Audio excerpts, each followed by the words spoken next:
Hi there. As you can see, Dave Wolf is not with me today, but this is a special segment of Just Ask George with my friend Alex Yang, who came all the way from Minnesota. Unfortunately, I was not up there in the first BH Capital encounter. Our friend Tomas Yu was, and he had the good fortune of meeting you and quite a few people in the community. I mean, how many meetings did you set up for him? 2 days. It's about like 70. Oh my God! Yeah. Oh man, that's a lot of saying BH Capital and financing. It is, yeah. It was an interesting experience for Tomas. He came back very energized and making a lot of new friends in the Hmong community. How did the Hmong community come here to the United States? Well, we were involved in the United States CIA against the Ho Chi Minh round. And then we moved to Thailand for the refugee camp. Eventually came to the United States. Was that like in the 70s?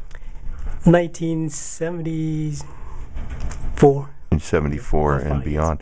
And so how many are in your community in Minnesota? Is it St. Paul or is it Minneapolis? Or are they in both? Both. The most concentrated Hmong people is, in Minnesota. It's about 60 to 80,000 people. Wow, that's a big community. Just between the two cities. Yeah, that's a big community. And there's another community in Northern California near Sacramento, or is it? Oh, that's Fresno. Fresno, yeah. Central or North California, something like that. And in terms of business, what types of businesses do the community seem to favor? What are the different types of businesses in Minnesota? Over the years, I see all different kinds of businesses. Really? We got restaurant, we got everything. We got real estate, we got lawyers, we got basically all across the board, all types of business. And one of the things that was explained to me was there's like these large mercados, that's what we call them out here, these large malls where there's a lot of small businesses all together as neighbors in a big, large expanse. But there's more than one of those up there, right? There's like 2 or 3 of them? Currently, we have 2 indoor malls. Indoor malls. That's what you got. Yeah, it's interesting business. Well, what questions do you have for me? Well, the community want to know what is, BH Capital. How does it start and what's the history? I won't bore you with the details on where the name came from, but over 30 years ago, I was involved in financing my very first business. Now, my dad and I were in business together at one point in time, and then I decided I was going to go out on my own. And so I had to finance that business, which became ultimately the 7th largest car rental company in the world. And I learned a lot about finance. It was called RentRight.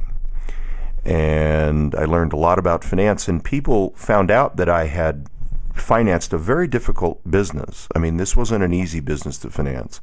And so more and more people started coming to me, George, would you help put this together for me? Would you help me put together the financing for my business? And so I actually opened the doors of BH Capital a little over 30 years ago. And it's never... it's one of those things. It's always been a constant business in my life.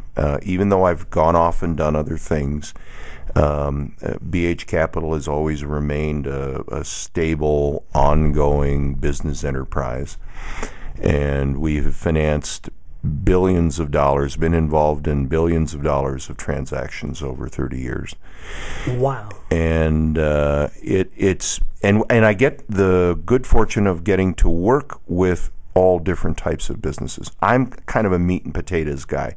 So if you've got the cure for AIDS or herpes, or I'm not the guy to talk to, But if you're in retail, if you're in the restaurant business, if you're a manufacturer, if you're in agriculture, if you're in the multimedia business, if you're in wholesale distribution, those are the things. Meat and potatoes type businesses is where I focus. And I've had, like I said, the good fortune of working with lots and lots of different type of businesses and making tons of friends along the way. That's what's really unique is when I think back, I've still got clients calling me from, 25 years ago saying, George, I need your help again, and getting re-involved with them and reacquainted. Amazing. And then some of them have just become very, very good friends over the years. Great. So. Wow. That's exactly what my community want to, we want your help. Sure, sure. And it's, and it's fun too, because part of what I do is teaching, Wow. That's it's not only, providing the credit facility for the business, but it's actually teaching people a little bit about business, about management, about how to best utilize their financing, because a lot of people have preconceived ideas where they might come in and say, I need a line of credit, and what they really need is a different type of financing altogether. And so it's actually analyzing and teaching and then, maintaining the relationship. Wow. Your experience and with your help, my community can be beneficial. But a lot of the businesses, they have questioned why the process is different than the conventional loans that they have, the banks on that. Right. Interestingly enough, banks right now throughout the country aren't really doing much of anything. And if they are lending money, the terms are fairly onerous. The process is real simple. Our BH Capital process is very understandable. We take on the role as the banker for the client. We teach the client about the process of capital formation. That's our number one goal. Our number two goal is to then form the capital and maximize its use, put it in the best place, put it to its highest and best use. And that sometimes requires some teaching. The difference is that our client pays for the process of the underwriting, where a bank essentially says, well, you don't pay a retainer, but you do wind up paying things like appraisals, need necessity studies, feasibilities. You pay for all of that. But the problem is loans don't get done that way anymore. You don't just submit a couple years of financial statements, a business plan. There's a lot of third-party intervention. There are a lot of third-party opinions that are required.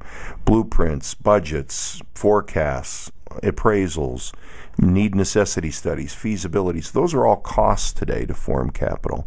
So one of the important things to remember is all those costs, including what you pay BH Capital, our initial retainer plus our 4%, is not an expense to the company. It's actually capitalized on their balance sheet. Well, so therefore, I always say, I'm an asset, not an expense. That's always my favorite line. I say that all the time. But the accounting rules allow you to do that. Well, that's different. It's very different. It's very different. But merchant banking is essentially that process. The microloan specifically was designed for the very small business. The word micro is misleading, but we didn't involve ourselves in anything under $5 million from 1994 until now. And we were a very large SBA loan producer, and we used to do a lot of small transactions, but it became increasingly more difficult to do. SBA became a little more difficult to deal with a lot of new regulations. And so we have not really been in that arena of the small loan, $1 million and under, for some time. And as a result of that, when we 3 years ago, when we really pushed our internet marketing campaign out, we started to see more and more and more applications coming in from people requesting $250,000, $500,000, $700,000. The long and the short of that is that the affiliates, the 24 guys around the country that, like Tomas, that generate business, came back and said, look, we're losing all these transactions. Some of them seem good. So why don't you put a product together that can essentially address that. So we did, and we talked to our financing partners, and we formed the microloan product, which is a credit-based process. If you don't have good credit, if you don't have solid cash flow, if you essentially are looking at a startup opportunity, the microloan will not fit. But if you're in manufacturing, if you need asset-based financing, receivables financing, any type of working capital, credit facilities, equipment leasing, so on, the microloan fits. But you got to have good credit. You have to have cash flow to support the debt, and that's the beginnings of the underwriting. So it's a very mobile product. It's a very mobile product. Very promising. We have had good success with it, and we deal with a lot of businesses that have utilized the service well and have come back again and again. The product's only been out about a year and a half, and we test marketed it about 6 to 9 months before that, before we introduced it. But it's gotten a lot of traction, and I do hope that the community understands the process that's required.